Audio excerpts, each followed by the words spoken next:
El 30 de agosto, el gobierno inglés se reúne para hablar de las pretensiones alemanas sobre la región checoslovaca de los Sudetes.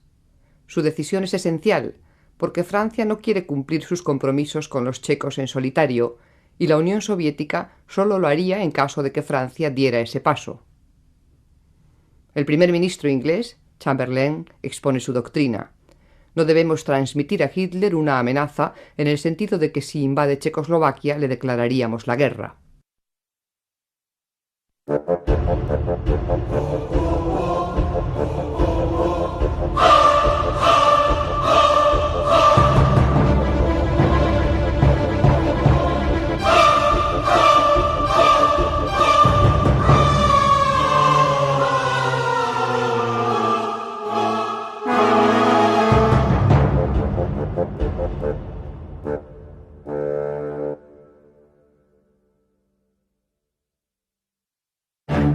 Un mes después de iniciada la batalla del Ebro, Franco hace una constatación.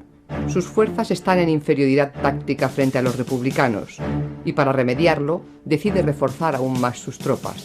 La primera división de Navarra, que está en el frente de Levante, se incorpora a la lucha. Sus fuerzas serán a partir de ahora 8 divisiones, más de 300 baterías, más de 500 aviones y un centenar de tanques. La nueva ofensiva trata de ocupar la Sierra de Cavalls, arrebatándoles a los republicanos sus excelentes observatorios y puestos de tiro en esa zona, y avanzar hacia la venta de Camposines, tomando Corbera.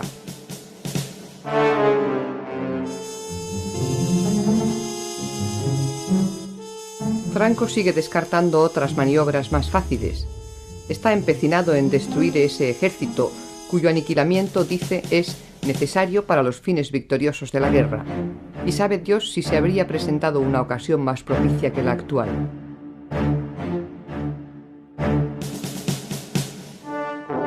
El 3 de septiembre, la primera división de Navarra se prepara para atacar por el lado derecho del frente la Sierra de Laval. 3 divisiones más la acompañarán, una por el centro y 2 por la izquierda.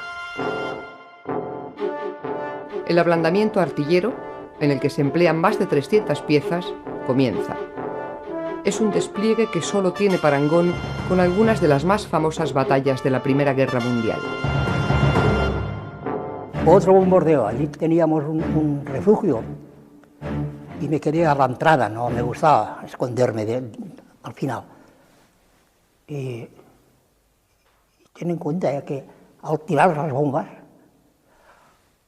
te quedaba sin aire, sin oxígeno, un momento, y era que la explosión, pues,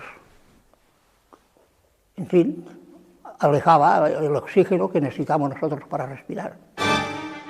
El bombardeo, al que sigue el ataque de la aviación, es mucho más eficaz que otras veces. Todo un batallón republicano queda enterrado bajo las piedras en una de las cotas. Y luego llega el asalto de una infantería especializada en chocar con el contrario. La instrucción de Modesto es tajante. No se puede perder ni una sola posición.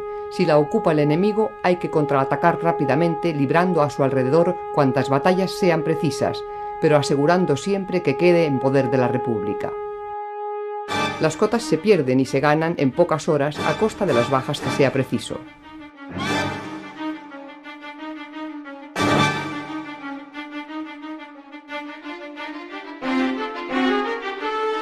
Las divisiones franquistas tienen Corbera a su alcance y la impresión de sus generales es muy optimista.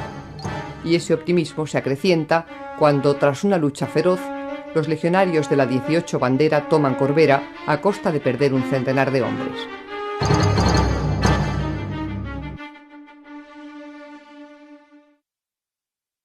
Dos días después, los soldados de la Primera de Navarra intentan conquistar las cimas de la Sierra de Cavalls.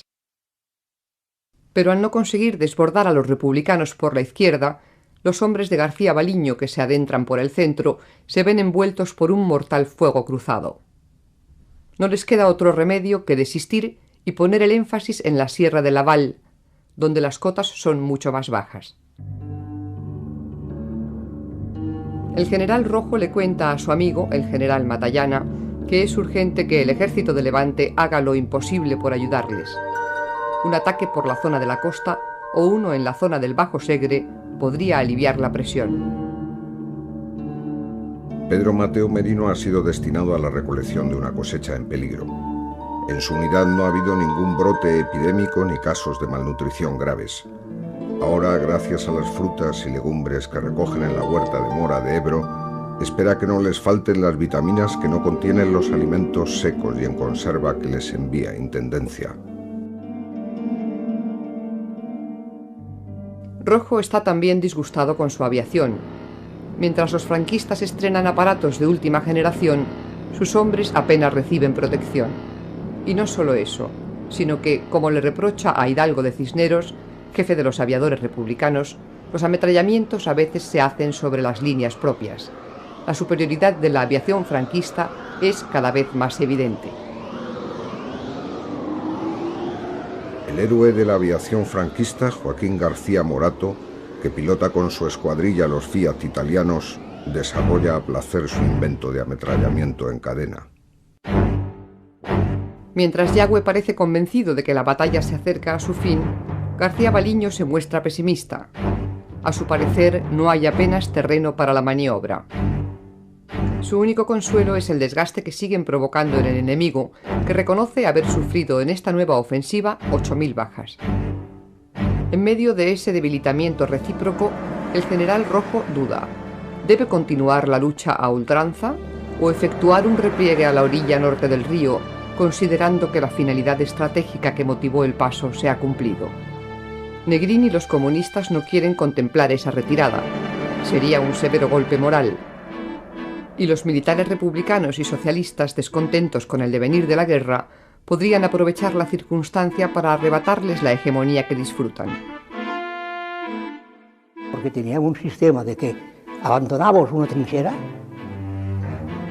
y hasta que no llegamos a la otra no abandonamos la totalidad de los soldados que había en aquella trinchera.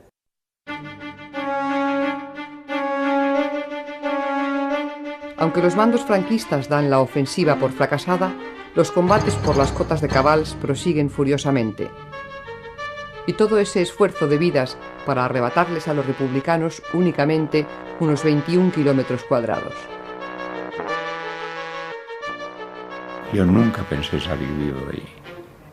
No, aquellos días no pensaba. Entre la sed que pasaba, la escasez de agua, y entre los tiros que había allí, aquello era una ensalada que no... era mala de digerir. El 12 de septiembre, en Nuremberg, Hitler lanza un virulento discurso ante el Congreso del Partido Nazi. Sus palabras son inequívocas. Alemania intervendrá en Checoslovaquia. A Franco, la determinación tomada por el líder alemán le resulta una mala noticia. Si hay guerra europea, la República se pondría del lado de Francia e Inglaterra, y el nuevo mapa le dejaría aislado.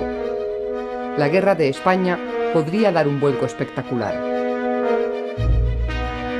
El día 14, Franco ordena, pues, al general Jordana, ministro de Asuntos Exteriores, que solicite explicaciones a los gobiernos italiano y alemán acerca de sus planes con respecto a España en caso de que el conflicto europeo estalle. Ese mismo día ordena también que se provoque una nueva crecida del río. Las presas del norte vuelven a abrirse y esta vez las aguas suben 2 metros por encima del nivel normal. El tránsito por el puente de Flix queda interrumpido, pero los ingenieros republicanos hace ya tiempo que consiguen reparar los pasos en un brevísimo plazo. Neville Chamberlain, primer ministro inglés, se reúne con Hitler en Berchtesgaden para suplicarle nuevamente que no tome decisiones apresuradas sobre Checoslovaquia. Casiano Sánchez se dedica a abrir zanjas para enterrar a los muertos, aprovechando que el frente está algo tranquilo. Los cadáveres no solo están a la vista, sino que a veces se encuentran escondidos bajo escombros o enterrados por la arena que ha caído de un parapeto, y hay que buscarlos. Casiano trabaja con un pañuelo en la nariz, en el que ha puesto unas bolas de alcanfor para engañar el olor. Franco ha preparado la quinta contraofensiva, por la que insiste en perseverar en la que se dio por fracasada hace una semana, apoderarse del nudo de Camposines y ensanchar y profundizar la zona de avance, La única modificación es que va a incrementar el número de sus fuerzas más pegadas a la Sierra de Cabals. El día 17 de septiembre, Rojo recibe una nueva carta de su amigo el general Matallana, en la que le anuncia que se ha decidido tratar de descongestionar el frente del Ebro con un ataque que se llevará a cabo por Manzanares la Alventosa.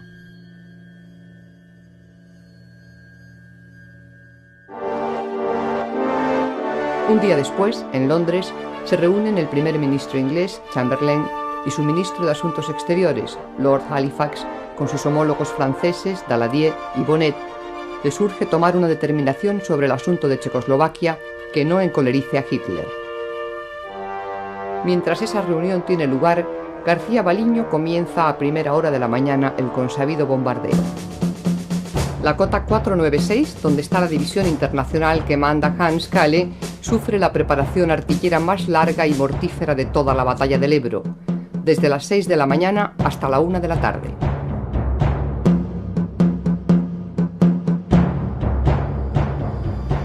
Cuando finaliza el bombardeo, la cota, que era un bosquecillo, es una altura pelada de la que brotan algunos troncos de árbol astillados, sin ramas ni hojas.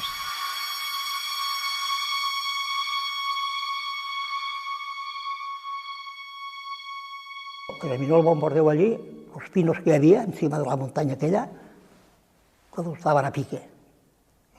Y un bombardeo son malos. Y en ese momento comienzan el asalto dos tabores de moros de Melilla. Yo veía que antes de entrar en combate, sobre todo cuando íbamos en camiones, se ponía a cantar una canción monótona que a mí me ponía los pelos de punta, no sabía lo que era. Y cada vez que íbamos en combate los tíos, yo luego me enteré, lo que cantan es unas suras del Corán en donde se pide que el guerrero que va a morir vaya al paraíso. Los internacionales sienten pánico ante esas tropas, de las que se cuenta que abren el vientre de los enemigos para llenarlo de piedras y que les cortan los genitales y los meten en la boca. Los moros avanzan limpiando las trincheras con bombas de mano cada 10 metros. Es una oleada imparable y tomarán la cota. Me hice daño en los codos y en la rodilla, y en aquel momento entró un señor, un enemigo, en la puerta, y me distinguió por detrás que estaba la claraboya de por donde había entrado. Pero el hombre me disparó un tiro a la cabeza en lugar de tirarme al cuerpo. Yo desde el suelo, yo generalmente ni sacaba la pistola cuando operaba, pero ahí, porque era de noche generalmente, pero ahí la llevaba en la mano, le disparé 3 tiros y era la única persona que he tenido que matar, y él al mismo tiempo avanzó para pincharme con la ametralladora que tenía rusa, y no me pinchó porque el pobre cayó, pero si no me pasa como a un pollo, vamos. Miquel Girós está con una brigada de internacionales. La fiebre le ha subido a 41 grados y se pasa varios días atontado. Ha contraído, como otros compañeros, el paludismo debido a la picadura de alguno de los muchos mosquitos que pueblan las charcas. Eso le libra de sufrir los siguientes asaltos de los temidos moros. Nosotros a los moros no los podíamos ver. Además, ellos tampoco seguramente nos podían ver a nosotros. Pero es que los moros tenían ya de sí, y ya los habían traído aquí a España, mira, que podían hacer lo que querían. O sea, que si querían matar, mataban, si querían violar, violaban, y si querían, mira, si te despojaban de todo. Porque la primera cosa que nos han explicado los que cayeron prisioneros, enseguida les quitaron las botas, les quitaron, si tenían un chaquetón bonito o lo que sea, todo se lo quitaron. Franco reprocha a Hitler haberle olvidado al provocar el problema de Checoslovaquia. Sabe que solo le queda una salida: ganar cuanto antes esa batalla que está a punto de cumplir 2 meses. El 21 de septiembre, el primer ministro de la República interviene ante la Sociedad de Naciones en Ginebra para anunciar la retirada de las brigadas internacionales. Durante meses se ha discutido si esa retirada debía ser proporcional a los hombres que combaten en cada lado, o total, o numéricamente idéntica. Ahora Negrín toma la iniciativa de forma unilateral. El general Rojo sabe desde hace días que los internacionales se van, pero no le preocupa en exceso su marcha porque ya no significan mucho desde el punto de vista numérico. Lo que sí le inquieta es la incorporación de nuevos reemplazos. Las levas en Cataluña están agotadas. La ofensiva que se inició en Levante no marcha bien y el general Vicente Rojo teme que se cumplan sus peores temores, que ese ataque se quede en un amago y lo del Ebro empeore por falta de expectativas de ruptura en otros frentes. En la Terra Alta ha comenzado el otoño y con él las lluvias.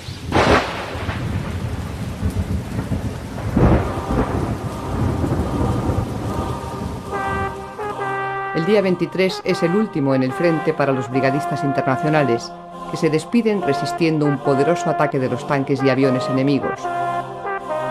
Muchos perecen en ese adiós. Solo en el batallón inglés hay más de 40 muertos. Alva Bessie, el guionista americano que está encuadrado en la Lincoln, recordará siempre estos combates como los más duros que ha vivido, y así lo escribe en su diario. La tercera compañía, mandada por Bill Wheeler, ha sido atacada por 3 sitios a la vez. Algunos hombres de la 11 División que estaban mezclados con ellos han levantado una bandera blanca. Tom Page ha matado a 2 de ellos. Hemos perdido casi una compañía. Más de 6.000 brigadistas abandonan el Ebro en cumplimiento de unos acuerdos que suponen la repatriación de unos 10.000 hombres por cada bando.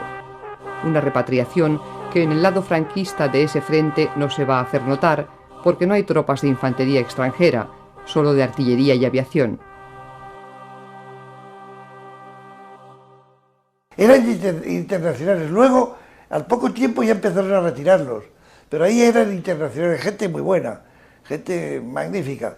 Lo que pasa es que, y además, si no los retiran, claro, son las cosas que han pasado que no son para explicar.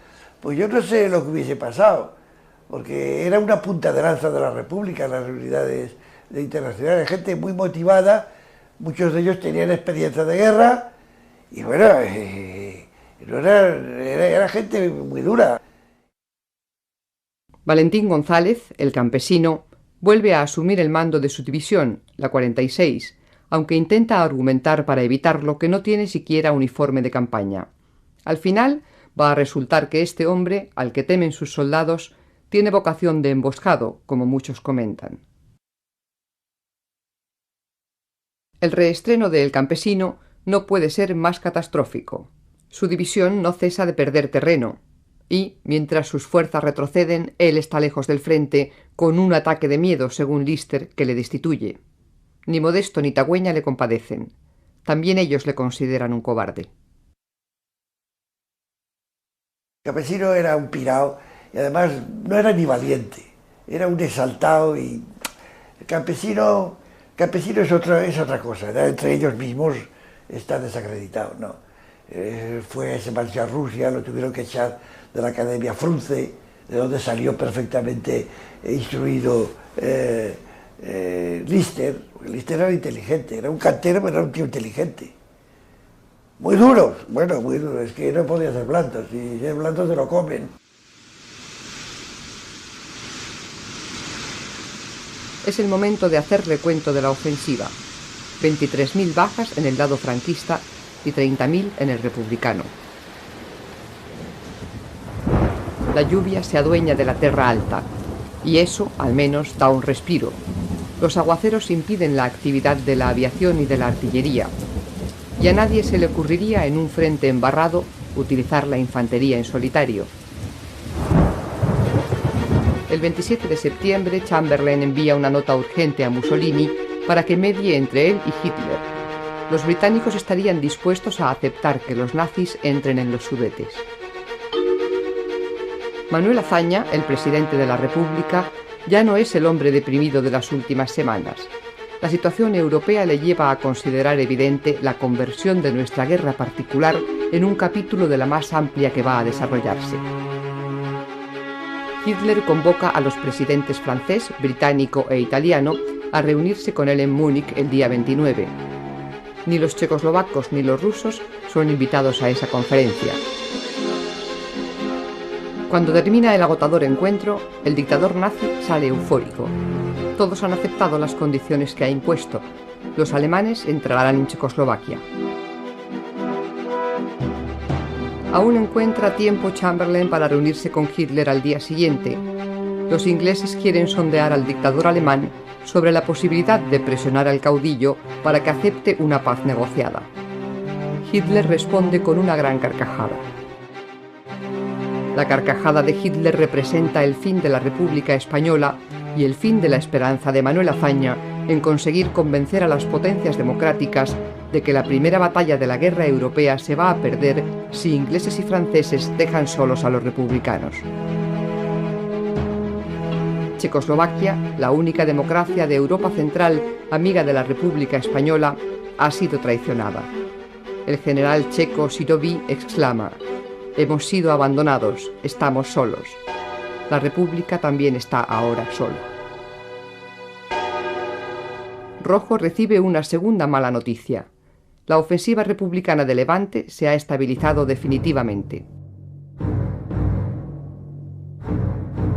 Franco celebra el segundo aniversario de su nombramiento como jefe del alzamiento y hace un discurso encendido ante las noticias de Alemania. Batalla de Múnich, con su victoria de la paz, podemos llamar a la que acaba de librarse en tierras germánicas, en la que la política de sinceridad de los hombres de Estado triunfó sobre las maquinaciones y amenazas bolcheviques. Por ello, el triunfo de la verdad y la justicia sonaron a cantos fúnebres en el Campo Rojo. En el Ebro las lluvias han cesado. El fuerte temporal, que ha azotado toda la Terra Alta como para establecer un compás de espera mientras se despejaba el panorama internacional, se aleja. Es hora de recomenzar los combates.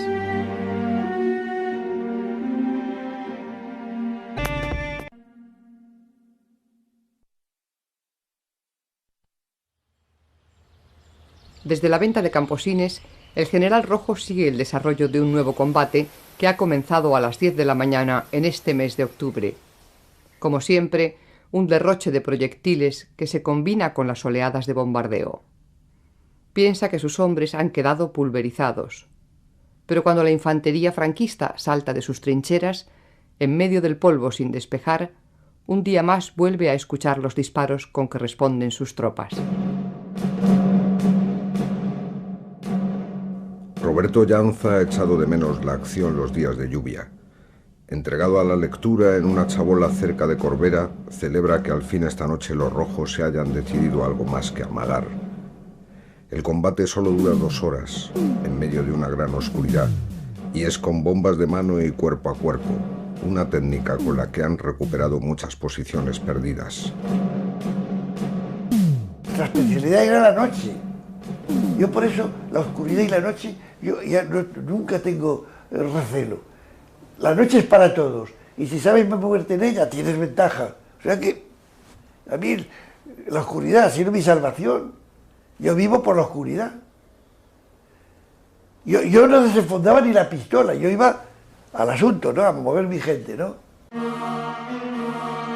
El día 15, en Cádiz, el general Queipo de Llano preside la ceremonia de despedida de los 10.000 legionarios italianos evacuados para cumplir con los acuerdos de la Sociedad de Naciones. Quedan en España unos 30.000 italianos más y dejan atrás casi unos 4.000 muertos. 2 días después, en Montserrat, los representantes de los brigadistas que van a partir son agasajados por Juan Negrín. Cuando vengan días mejores a nuestro país, les dice el presidente del gobierno, España os acogerá como los mejores de sus hijos. No sois extranjeros, habéis adquirido el derecho a ser considerados ciudadanos españoles.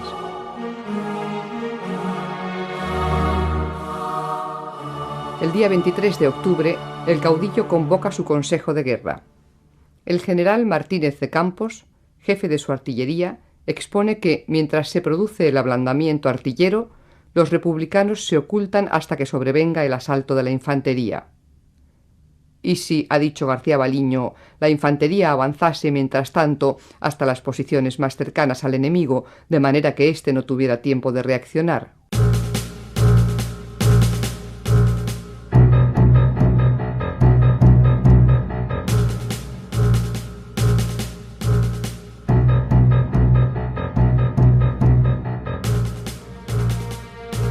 La nueva maniobra va a consistir en entretener a los republicanos en todo el frente, comprendido entre Fayón y la venta de Camposines, mientras la operación principal se llevará a cabo en el flanco derecho mediante dos ataques, uno sobre la Sierra de Cabals y otro, secundario, sobre la de Pàndols.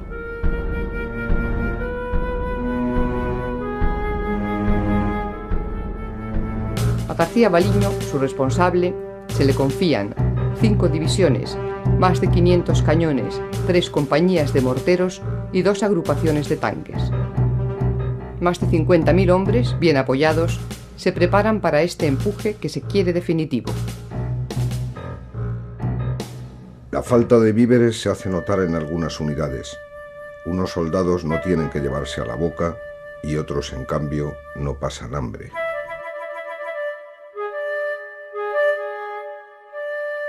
No, nunca.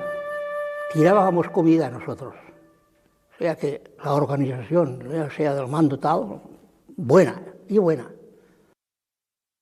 Joan Cardona y sus compañeros son de los que tienen peor suerte y han comenzado a comer ratas de agua.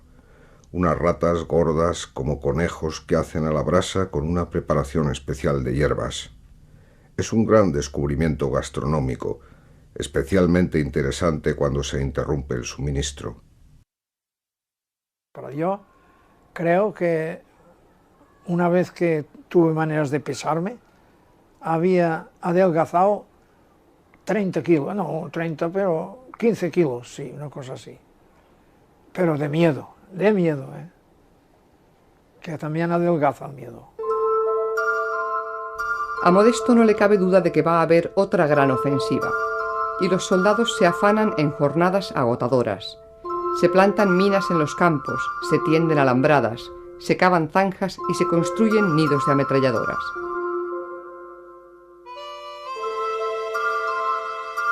El día 28 Barcelona despide a los brigadistas. Dolores Ibárruri, pasionaria, habla a las mujeres españolas. Cuando los años pasen y las heridas se vayan restañando, hablad a vuestros hijos, habladles de estos hombres de las brigadas internacionales. Contadles cómo lo abandonaron todo, cariño, patria, hogar, fortuna, y vinieron a nosotros a decirnos: aquí estamos, vuestra causa, la causa de España, es nuestra misma causa.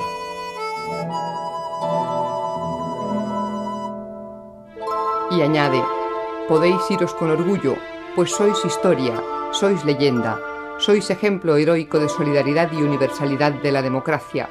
No os olvidaremos, y cuando el olivo de la paz florezca, entrelazado con los laureles de la victoria de la República Española, volved.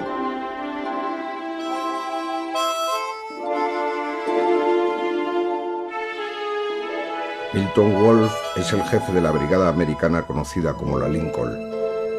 Wolfe, que mide 2 metros de altura, encabeza el desfile, con su figura desgarbada, marcado por la emoción.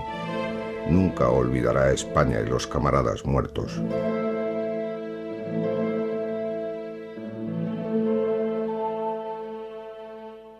$35.000 voluntarios acudieron un día para ayudar a la República. Ahora quedan menos de 10.000. Por el contrario, en el lado franquista, a los 70.000 mercenarios marroquíes se sumaron 80.000 italianos, casi 20.000 alemanes, 10.000 portugueses y unos 700 irlandeses. Entre los italianos y los españoles que están en el lado franquista no hay buena sintonía. El sargento Antonio Castro nunca ha apreciado su actitud en el combate. Flojos. Nosotros fuimos desde Segovia, o sea que estando desde Segovia nos trasladaron a todo el regimiento en un tren militar a Monreal del Campo, precisamente para cubrir las bajas. O sea, la baja no, el hueco que habían dejado los italianos con lo de Guadalajara. Eso fue lo que hicimos nosotros allí. Faltan unas horas para la gran ofensiva, y Miguel Nieto se entretiene disparando a los perros que merodean por las cercanías de las trincheras. Al principio ladraban sin parar, desquiciados por los sonidos de las bombas. Ahora vagan en jaurías y les disputan a las ratas los cadáveres que están en tierra de nadie o han sido enterrados apresuradamente bajo un palmo de tierra. Ha llegado el día 30, la fecha señalada por Franco para que comience la que espera sea la última ofensiva.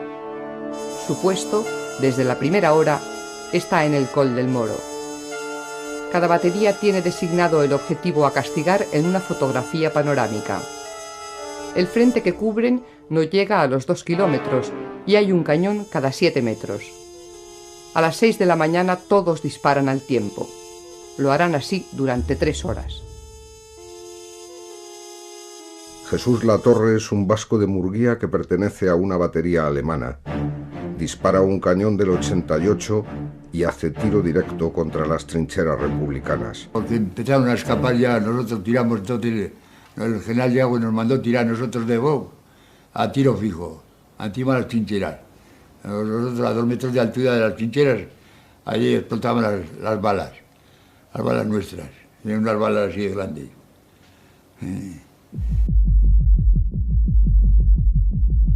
Aventura y Soler y a sus compañeros les despiertan las explosiones. Rápidamente penetran en el refugio excavado en la roca. Tiene 8 metros de profundidad y una sola boca. Enseguida, el refugio se llena de gente.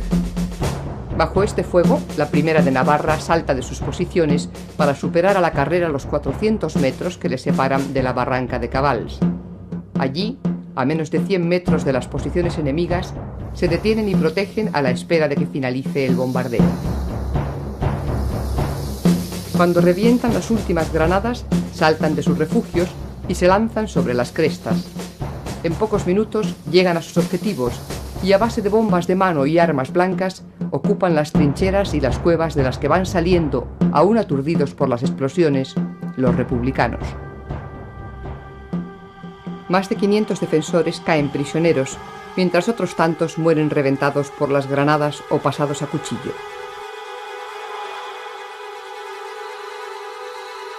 Por eso se metieron en los refugios, lo que nos permitió salir por la llanura donde avanzábamos hacia ellos, y como nos tiraban de la Sierra de Laval, pero era de arriba abajo, pudimos llegar hasta a sus trincheras, y cuando quisieron reaccionar era tarde ya.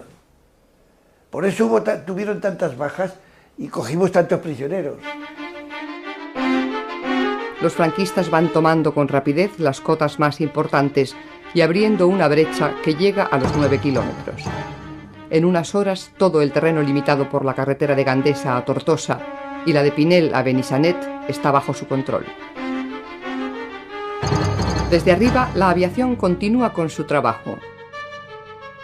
Los aparatos sueltan descarga tras descarga, bombas que provocan gigantescas explosiones entre los peñascos de la sierra. Por fin, Franco ha conseguido romper el frente. Había bombardeos de aviación tan tremendos que bombas de 500 kilos o más, yo sé que estamos en tierra, cuerpo a tierra, y la deflagración de las bombas no levantaba del suelo. Eso eran los Junkers nuestros, que pasaban en oleadas sucesivas bombardeando todas las líneas. A la mañana siguiente, el general Vigón se presenta en el Puig de la Liga, donde está concentrado lo que queda del tercio de Montserrat. Al general le parecen suficientes para conseguir el objetivo principal de la jornada, el Cerro de Sant Marc. En pocos minutos, los requetés tomarán la cumbre, lo que abre una puerta para descolgarse sobre el Ebro y arrinconar contra el río al enemigo. Pero los republicanos plantan cara con una furia indescriptible. Uno de los escenarios más sangrientos de la batalla, la cota 666, la llave de la Sierra de Pàndols, aguanta hasta la noche del 1 de noviembre. Esa madrugada los regulares de la 84 División se lanzan hacia arriba con bombas de mano. Las explosiones secas se unen a los rebotes del sonido cuando las granadas caen por las barrancas, repletas de cadáveres en avanzado estado de putrefacción, y se multiplican los ecos. Y tras las 666 van cayendo las cotas cercanas. La resistencia republicana se desmorona.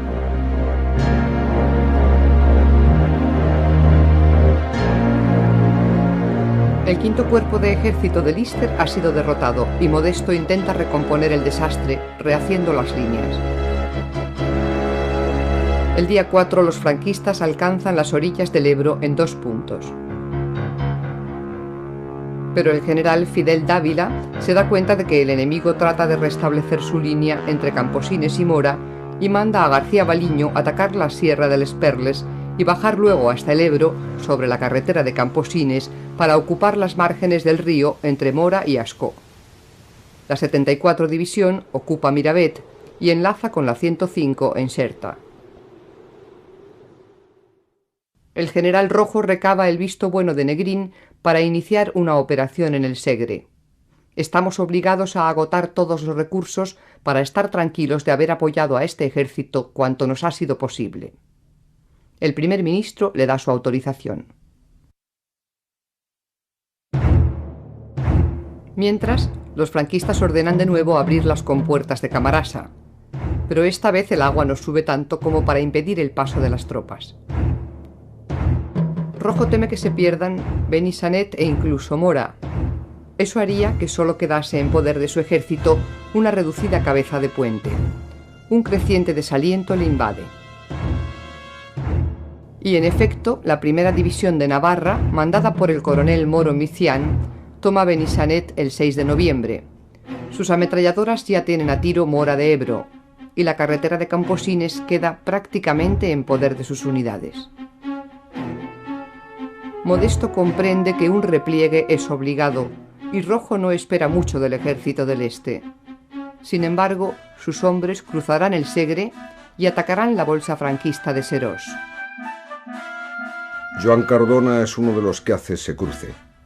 Ha visto llegar a los pontoneros cargados con barquitas y tablones de madera. En un tiempo que le parece cortísimo, dejan listas las pasarelas. Antes de que caiga la noche, todo el material está preparado para el paso. Y luego la luna, que no aparece, protege la ofensiva. El quinto cuerpo de ejército ha quedado literalmente barrido. Le corresponde a Manuel Tagüeña hacerse cargo de las tropas y actuar cuanto antes, porque una división franquista ha tomado el vértice de la Picosa y está a punto de caer sobre ellos. Tagüeña ordena que todo el Estado Mayor del quinto cuerpo pase al otro lado del río junto con los restos de 2 divisiones. Tiene que defender una bolsa cada vez más estrecha. Y mientras resiste, debe reorganizar las fuerzas al otro lado del Ebro, que ha de ser rápidamente fortificado. Poco a poco comienza a preparar la demolición de los puntos de paso tan trabajosamente construidos durante más de 3 meses. Gregorio Martínez repasa el río con su brigada. Lo hace por Benifallet. Todos los combatientes están deprimidos. Hay una explosión gigantesca seguida de otras más y un despliegue de chispas que anuncian que ya no hay puente. Gregorio es uno de los muchos que quedan malheridos por la explosión. Joan Cardona ve cómo el empuje de las aguas del Segre se lleva por delante la pasarela por la que cruzaron en Serós y cómo el enemigo les impide la retirada con la aviación. Parece el fin del mundo. Los hombres se encogen en la trinchera mientras contemplan a los que se tiran al río aterrados. Los que no saben nadar se ahogan. Los que saben también, porque la corriente les puede. 10 horas más tarde se hará el silencio. 2 cuerpos de ejército franquistas comienzan el envolvimiento de Camposines. García Baliño teme que se convierta en una cabeza de puente que englobe la sierra y los pueblos de Ribarroja, Flix y Ascó, y que pueda ser defendida desde la otra orilla del río. Así que planifica un ataque de Yagüe por el norte, en dirección a la Fatarella, y otro de las divisiones del Maestrazgo hacia Flix. La fuerte lluvia del día 10 no ha servido sino para retrasar lo inevitable. el envolvimiento definitivo del nudo de Camposines. Las tropas marroquíes rebasan el formidable conjunto de fortificaciones y aniquilan a la guarnición. El día 14, los hombres de la 4ª División ocupan la Fatarella. Es 15 de noviembre, una densa niebla cubre el río, y la vegetación que surge de la bruma tiene el mismo aspecto aterido que los combatientes que se mantienen en la orilla, atentos a cualquier sonido que indique la posible presencia del enemigo.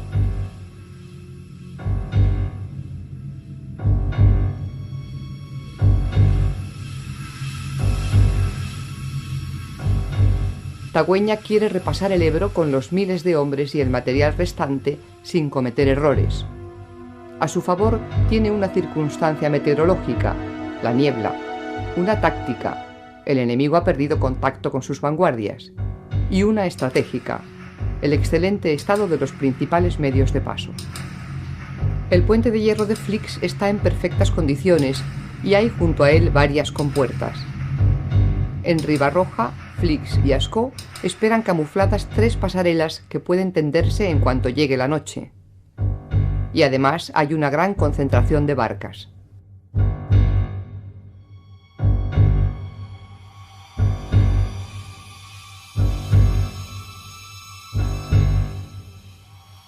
Con las primeras sombras, Tagüeña da la señal para que comience la retirada. La 11 Brigada y parte de la 15 cruzan por la pasarela de Ribarroja. El resto de la 15 por el puente de Flix. Los 6 últimos tanques por la compuerta pesada. La 31 Brigada por la pasarela del sur de Flix y la 33 por la pasarela del norte de Ascó.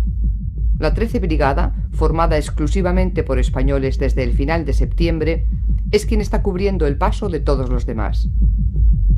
A las 11 de la noche reciben la orden de replegarse. Es como el último golpe del cierre de un abanico.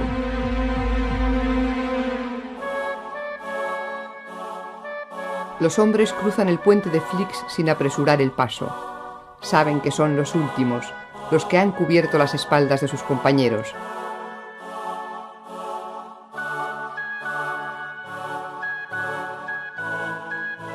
Y por encima del cansancio está el legítimo orgullo de haber desafiado hasta el final, durante 4 meses, a un ejército que les superaba en número, en artillería, en aviación, en tanques.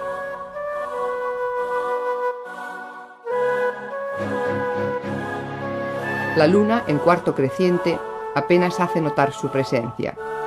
A esas alturas, pocos piensan que la República puede ganar la guerra. Pero han luchado de una forma sobrehumana. Han aguantado lo que es casi imposible imaginar.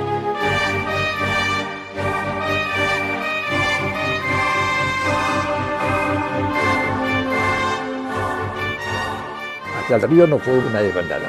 La desbandada se produjo una vez se cruzado el río. Nada más se cruzó el río, las fuerzas empezaron a correr, a tirar los fusiles por las cunetas y cada uno se iba a su casa, ¿sí? Intentaba irse a su casa. Pues hombres derrotados, totalmente derrotados. No hablaban, vamos. Intentaban ganar la otra orilla lo más rápidamente posible, claro. Una vez cruzada la otra orilla es cuando ya tiramos las armas, entonces ya ha habido una desmoralización total. A las 4:30 de la madrugada, los últimos cruzan el puente. 15 minutos después, Tagüeña ordena su voladura.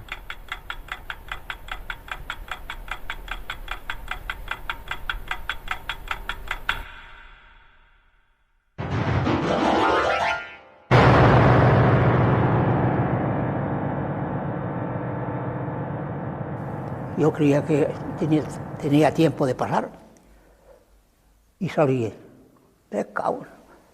Lo primero que me encontré, uno que me puso la mano en el hombro, dice, Masó, ¿eres tú? Digo, sí. Ay, ¿qué es el teniente Higuera? Vaya, pero ¿qué haces aquí? Pero si toda la compañía ya está al otro lado. Ay, pues yo estaba aquí esperando que pasara la gente. Y a las 4 de la mañana, el teniente coronel Tagüeña fue el que encendió la alarma, prendió fuego a la mecha. Y a las 4 y un poco más, voló. Ahí se acabó la batalla del Ebro.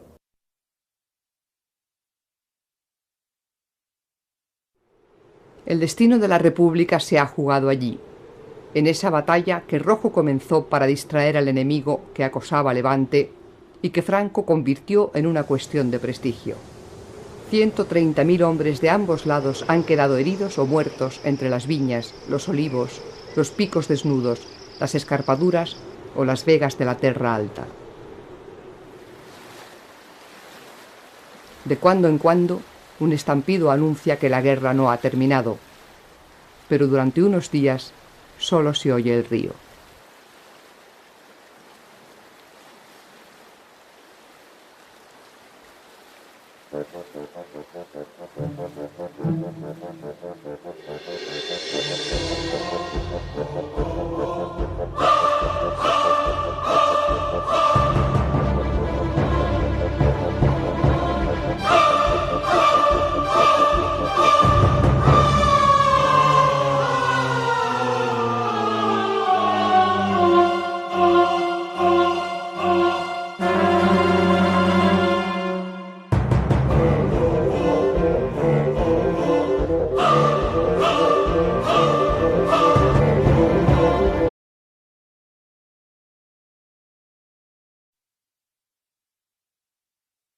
El 30 de agosto, el gobierno inglés se reúne para hablar de las pretensiones alemanas sobre la región checoslovaca de los Sudetes.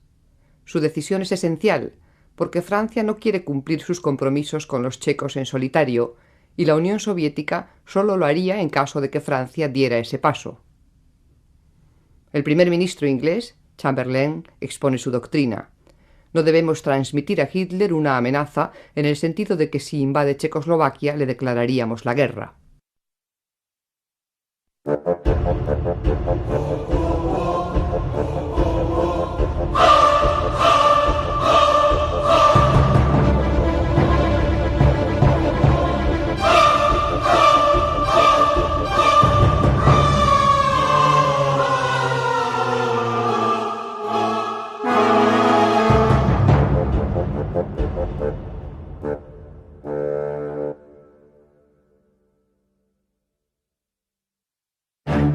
Un mes después de iniciada la batalla del Ebro, Franco hace una constatación.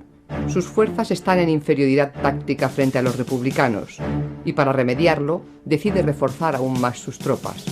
La primera división de Navarra, que está en el frente de Levante, se incorpora a la lucha. Sus fuerzas serán a partir de ahora 8 divisiones, más de 300 baterías, más de 500 aviones y un centenar de tanques. La nueva ofensiva trata de ocupar la Sierra de Cabals, arrebatándoles a los republicanos sus excelentes observatorios y puestos de tiro en esa zona, y avanzar hacia la venta de Camposines, tomando Corbera.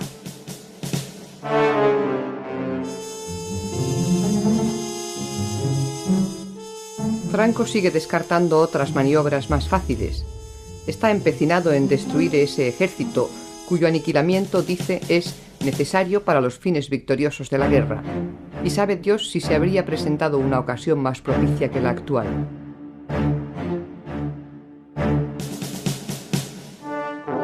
El 3 de septiembre, la primera división de Navarra se prepara para atacar por el lado derecho del frente la Sierra de la Vall. 3 divisiones más la acompañarán, una por el centro y 2 por la izquierda. El ablandamiento artillero, en el que se emplean más de 300 piezas, comienza. Es un despliegue que solo tiene parangón con algunas de las más famosas batallas de la Primera Guerra Mundial. Otro bombardeo, allí teníamos un refugio y me quedé a la entrada, no me gustaba esconderme al final. Y ten en cuenta que al tirar las bombas te quedaba sin aire, sin oxígeno, un momento. Y era que la explosión, pues, en fin, alejaba el oxígeno que necesitamos nosotros para respirar. El bombardeo, al que sigue el ataque de la aviación, es mucho más eficaz que otras veces. Todo un batallón republicano queda enterrado bajo las piedras en una de las cotas. y luego llega el asalto de una infantería especializada en chocar con el contrario. La instrucción de Modesto es tajante. No se puede perder ni una sola posición. Si la ocupa el enemigo, hay que contraatacar rápidamente, librando a su alrededor cuantas batallas sean precisas, pero asegurando siempre que quede en poder de la República. Las cotas se pierden y se ganan en pocas horas a costa de las bajas que sea preciso.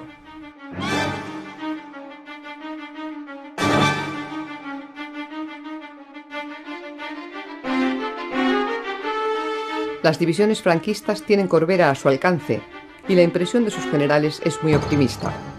Y ese optimismo se acrecienta cuando, tras una lucha feroz, los legionarios de la 18 Bandera toman Corbera a costa de perder un centenar de hombres.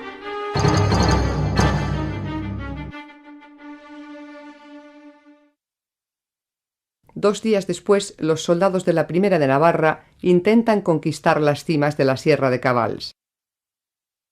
Pero al no conseguir desbordar a los republicanos por la izquierda, los hombres de García Baliño que se adentran por el centro se ven envueltos por un mortal fuego cruzado.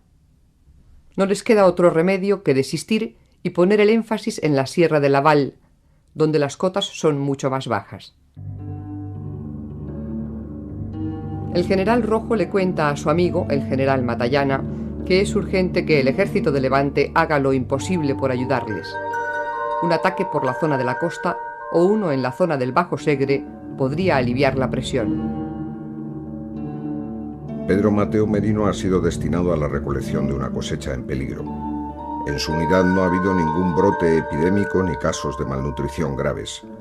Ahora, gracias a las frutas y legumbres que recogen en la huerta de Mora de Ebro, espera que no les falten las vitaminas que no contienen los alimentos secos y en conserva que les envía Intendencia. Rojo está también disgustado con su aviación. Mientras los franquistas estrenan aparatos de última generación, sus hombres apenas reciben protección. Y no solo eso, sino que, como le reprocha a Hidalgo de Cisneros, jefe de los aviadores republicanos, los ametrallamientos a veces se hacen sobre las líneas propias. La superioridad de la aviación franquista es cada vez más evidente. El héroe de la aviación franquista, Joaquín García Morato, que pilota con su escuadrilla los Fiat italianos, desarrolla a placer su invento de ametrallamiento en cadena. Mientras Yagüe parece convencido de que la batalla se acerca a su fin, García Baliño se muestra pesimista. A su parecer, no hay apenas terreno para la maniobra. Su único consuelo es el desgaste que siguen provocando en el enemigo, que reconoce haber sufrido en esta nueva ofensiva 8.000 bajas. En medio de ese debilitamiento recíproco, el general Rojo duda. ¿Debe continuar la lucha a ultranza o efectuar un repliegue a la orilla norte del río, considerando que la finalidad estratégica que motivó el paso se ha cumplido? Negrín y los comunistas no quieren contemplar esa retirada. Sería un severo golpe moral.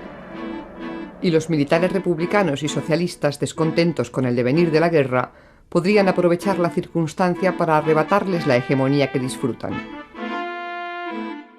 Porque teníamos un sistema de que abandonamos una trinchera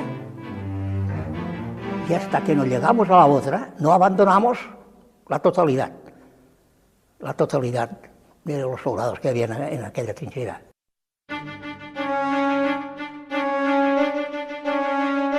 Aunque los mandos franquistas dan la ofensiva por fracasada, los combates por las cotas de Cabals prosiguen furiosamente. Y todo ese esfuerzo de vidas para arrebatarles a los republicanos únicamente unos 21 kilómetros cuadrados. Yo nunca pensé salir vivo de allí. No, aquellos días no pensaba, no. Entre la sed que pasaba, la escasez de agua, y entre los tiros que había allí, aquello era una ensalada que no... era mala de digerir. El 12 de septiembre, en Nuremberg, Hitler lanza un virulento discurso ante el Congreso del Partido Nazi. Sus palabras son inequívocas. Alemania intervendrá en Checoslovaquia. A Franco, la determinación tomada por el líder alemán le resulta una mala noticia. Si hay guerra europea, la República se pondría del lado de Francia e Inglaterra, y el nuevo mapa le dejaría aislado, la guerra de España podría dar un vuelco espectacular.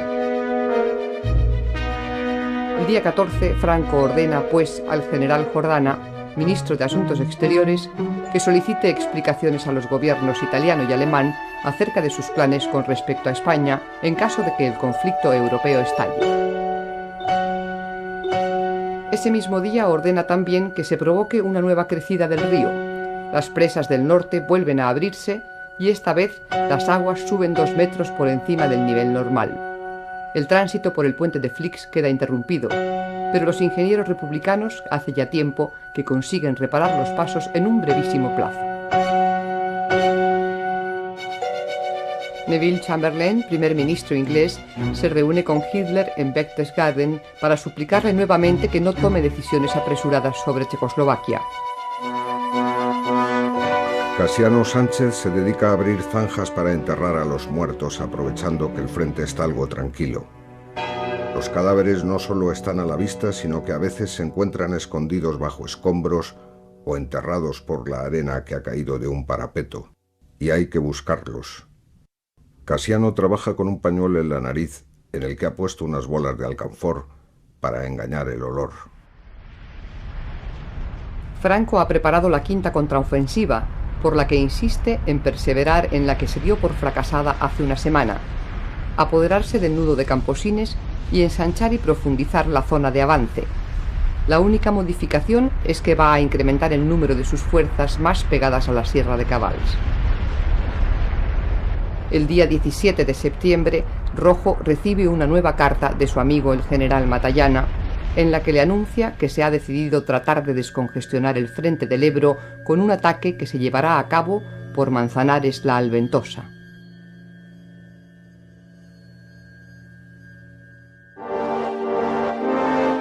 Un día después, en Londres, se reúnen